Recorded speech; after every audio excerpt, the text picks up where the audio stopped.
Olá, eu sou o professor Luciano Giampietri. Na aula de hoje de Algoritmos e Estruturas de Dados 2, nós vamos falar sobre componentes conexos, ou mais especificamente em como a gente consegue encontrar componentes conexos num grafo não direcionado ou não dirigido, né? Essa é uma das aplicações que a gente está discutindo ao longo das últimas aulas, né, de que a gente pode usar a busca em profundidade para resolver outros problemas, e justamente nessa aula a gente vai falar sobre como encontrar componentes conexos em grafos não direcionados ou não dirigidos, e na próxima aula a gente vai falar sobre os componentes fortemente conexos que são encontrados nos grafos direcionados. O que é um grafo não direcionado? O que é um grafo conexo, né? Um grafo não direcionado que é conexo, né? Quando que a gente chama um grafo não direcionado de conexo ou conectado, né? Também é outra palavra que costuma ser usada para isso. Um grafo não direcionado ele é chamado de conexo ou conectado se para todo par de vértices tem um caminho entre esses vértices, né? Então, se você olhar para o seu grafo e para cada vértice existir um caminho, existir uma forma de alcançar todos os outros vértices, né? Cada um dos outros vértices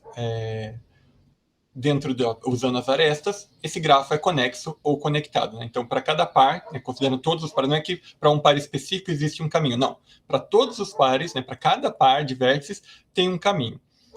De forma gráfica, né, se a gente pensar no desenho do nosso grafo, para um grafo não direcionado, se o nosso desenho só tem uma parte, né, não tem vértices separados ou subconjuntos de vértices separados, quer dizer que ele é conexo, né? Graficamente é muito fácil para a gente, ser humano, bater o olho e falar, ótimo, esse grafo ele é conexo ou não é, ou ele está numa parte só, ou ele é dividido em várias partes. Mas como que a gente faz para ver isso de forma algorítmica? É isso que a gente vai aprender hoje.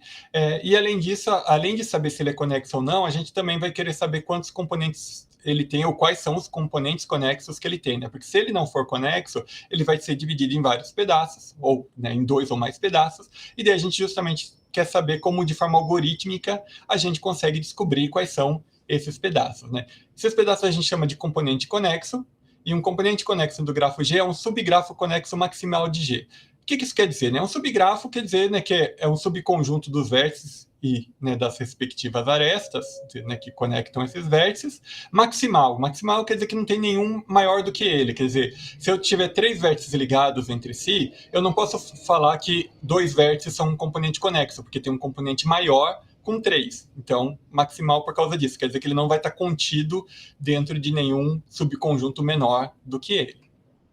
E cada vértice vai pertencer a um único componente conexo, né? Quando a gente, até pelo fato de ser maximal, né, a gente não vai ter um vértice pertencendo a mais de um componente. Se o grafo for conexo, quer dizer que todos os vértices pertencem a um único componente. Se ele não for, a gente vai ter dois ou mais componentes e cada vértice vai estar exclusivamente em um deles. Como exemplo, né, eu vou usar esse grafo aqui que não é conexo, né? A gente visualmente já percebe que ele tem dois pedaços, e a gente vai rodar a busca em profundidade, que a gente já tem usado, né, ao longo das últimas aulas, em cima desse grafo, né? Aqui eu já rodei ela inteirinha, né? A gente tinha o grafo inicial. Ao rodar, se a gente usar aquela nossa implementação que fala para cada vértice qual foi o anterior, qual foi o tempo de descoberta, tempo de término e a cor, a gente vai ter esse resultado, né, onde em azul a gente tem as arestas de árvore, quer dizer, no processamento, o que aconteceu? Né? Vou até voltar para a imagem anterior. De V0 eu fui para V1, de V1 eu fui para V2, né? V2 tentou ir para V0, mas não dava, então não fui para lugar nenhum, terminei o processamento de V2, voltei para V1, de V1 eu acessei V3. Então a gente vai ter as arestas de árvore, né? Que são aquelas arestas que indicam a primeira vez que eu visitei cada vértice, vai ter de V0 para V1, de V1 para V2 e de V1 para V3. Depois de processar essa parte, né, todos os vértices aqui, V0, 1, 2 e 3, vão ter terminado seu processamento. Aquela minha função principal, que para cada vértice não visitado, visita recursivamente ele, que começou pelo V0, vai verificar, né, que V1, V2 e V3 já foram processados, então vai chamar recursivamente apenas para V4. Então, esse vai ser o resultado. A gente tem as nossas arestas de árvore, como eu já comentei, e as demais são de retorno, né? Para grafos não direcionados, como é o caso aqui, e é o assunto da aula de hoje, só existe aresta de árvore e aresta de retorno, né? A gente não tem nem aresta de cruzamento, nem aresta de avanço. Essas, na verdade, né, no plural, são as árvores de busca em profundidade resultantes, né? Aquela primeira árvore. a segunda árvore aqui com V4, que é uma árvore composta apenas por um vértice. E, de fato, a nossa busca em profundidade, ela já produzia essas árvores, né, com as chamadas recursivas, a gente já via isso, a gente não separava isso, né, não, em nenhuma estrutura à parte, mas ela já produzia árvores de busca em profundidade, como a gente já discutiu na primeira aula sobre busca em profundidade, e, de fato, cada árvore contém os componentes conexos, contém os vértices componentes conexos. Então, para esse grafo, a gente tem dois componentes conexos, um formado apenas por V4 e outro formado por V0, V1, V3 e V2. Então, a gente tem dois componentes conexos, as árvores de busca já fazem isso. O que a gente vai fazer? Né? O que a gente vai mudar na nossa implementação, já que, de fato, a busca em profundidade já navega, né, nos nossos vértices, ou dentro do nosso grafo como um todo, produzindo essas árvores, né?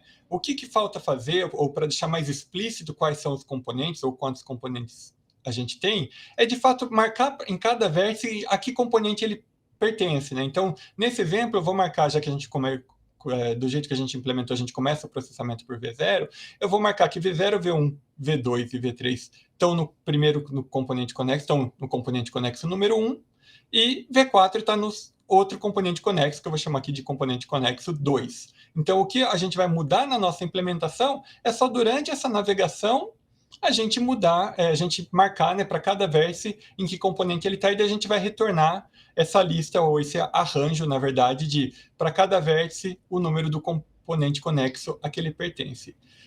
E como que a gente vai fazer isso? Eu até vou voltar mais um slide para a gente falar sobre isso, porque só lembrando, né, que a gente faz a busca em profundidade considerando duas funções, né, uma recursiva, que a partir do nó atual visita seus vizinhos, caso eles ainda não tenham sido visitados, né, visita recursivamente eles, e uma outra que a gente tem chamado de função principal, só pelo fato dela chamar a outra função, é que sempre que tiver um vértice não visitado, ela chama a função recursiva.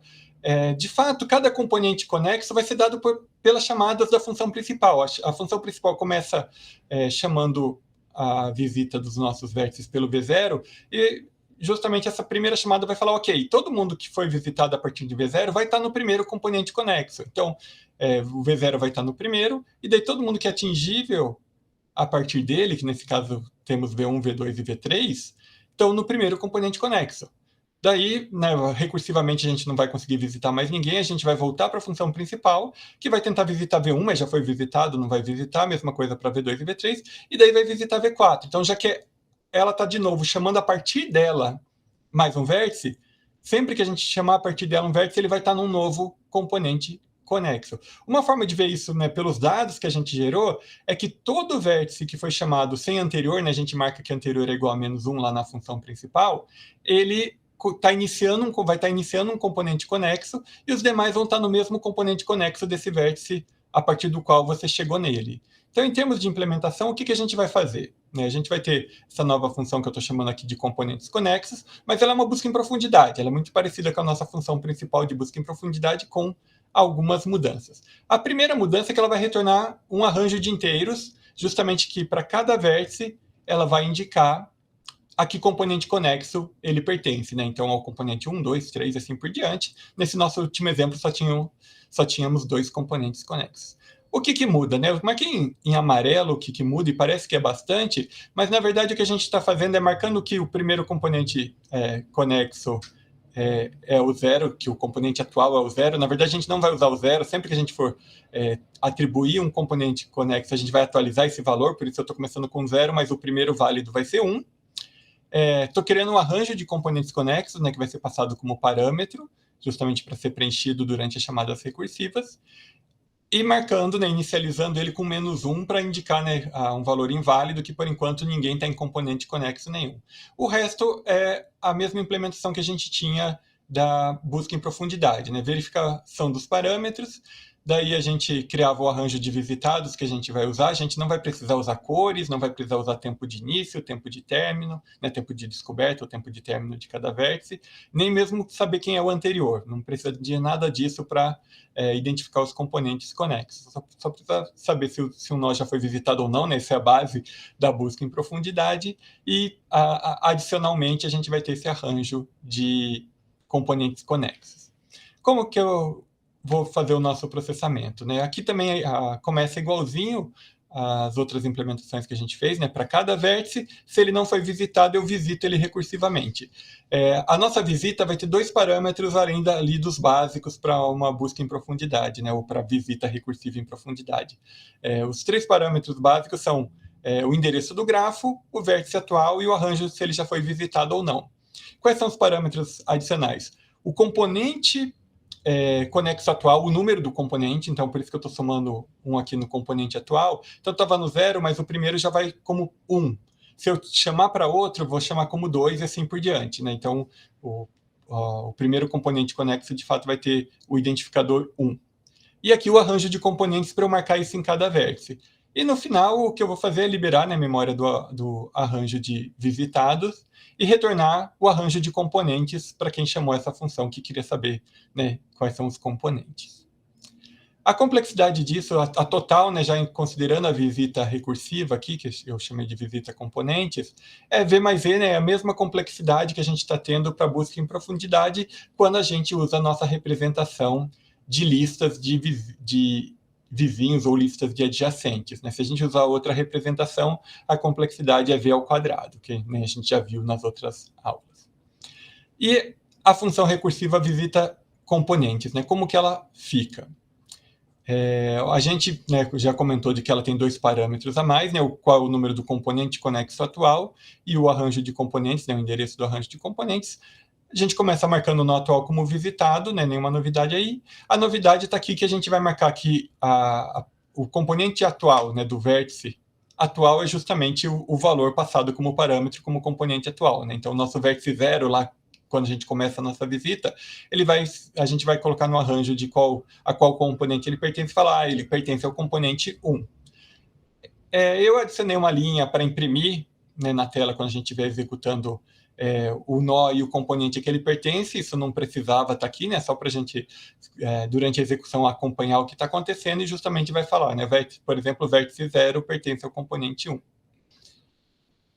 No mais, a estrutura começa muito parecida, né, com o que a gente já fez da lista ali de visita em profundidade usando listas de adjacência, que é o endereço começa pelo meu primeiro vizinho, pelo endereço do primeiro elemento da minha lista ligada de adjacentes. Enquanto esse endereço for diferente de nulo, eu vou, né, aqui ainda em branco, eu vou visitar esse nó se ele ainda não foi visitado, e depois eu tenho que ir para o próximo elemento. Então, se ele não foi visitado, visita recursivamente ele. Note que o componente atual não muda, né? Nas visitas recursivas, eu mantenho o número do componente atual. Eu só aumento o número do componente lá na função principal. Quando recursivamente eu não conseguir encontrar mais ninguém, todo mundo que foi encontrado recursivamente está no mesmo componente. Quando eu volto para a função principal, daí sim ela fala, opa, não tem mais ninguém nesse primeiro componente, agora o número do componente é 2, e daí ela chama recursivamente para o primeiro nó que ainda não tinha sido visitado. A complexidade assintótica total aqui de novo é V mais E, novamente porque a gente está usando a lista de adjacências, né? Notem que, de fato, o que mudou aqui, além dos parâmetros, né, de ter mais parâmetros, é que para cada vértice, quando eu visito ele, eu falo que ele está, que o componente conexo dele, né, ele está no componente conexo indicado aqui por comp atual, né? De fato, a mudança é muito pequena no nosso código, né? A gente tem as mudanças de parâmetro, mas de processamento mesmo a gente só tem uma linha a mais para fazer essa atribuição de associar o identificador do componente conexo ao vértice atual. Então, né, isso não muda a complexidade, é a mesma complexidade que a gente está tendo sempre na busca em profundidade. E com isso a gente encerra a nossa aula sobre encontrar componentes conexos em grafos, né? A gente trabalhou com grafos não direcionados hoje. Na próxima aula a gente vai ver como descobrir componentes fortemente conexos em grafos direcionados. Daí o processo é um pouquinho mais complicado do que esse. Vejo vocês na próxima aula.